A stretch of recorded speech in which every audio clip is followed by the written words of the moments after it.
dia tuh suka sayur seperti kita suka permen. Emang iya nih. Jadi dia nyemilin sayur, terus gue kayak Aneh banget. Gue Nah, tapi itu bener, itu menarik itu. Iya, Itu bener. dia suka sayur hijau. Ya, aneh lu. Lo bukan maksudnya emang itu aneh suka sayur hijau? Iya enggak karena Iya, dia suka dibungkus sayurnya plastik tuh. kemudian dibuka gitu Jadi ya? kan lagi di pasar atau Enggak dibungkus pakai permen gitu enggak. Itu aneh. tapi misalnya kayak Dapat nasi kangkung. Ngebut kangkung. dengerin Ya oke. Tapi dia lagi ngobrol kayak tadi nasi gue kotak juga. gitu. Dia Terus nanggepin dia. malamnya tuh duluan dia makan gitu.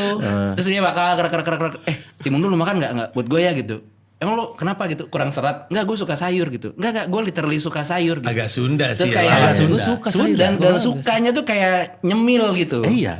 Itu kan sehat Tapi banget. nggak stereotipikal gitu kan. Stereotipikalnya Iya. kan orang nggak suka sayur. Pare lo suka pare? Suka pare gue. Anjir, gue ada Tapi orang itu suka ajaib pare. sih. Jengkol yang gue nggak bisa. Oh jengkol enak di Pete? semur. Pete, fight.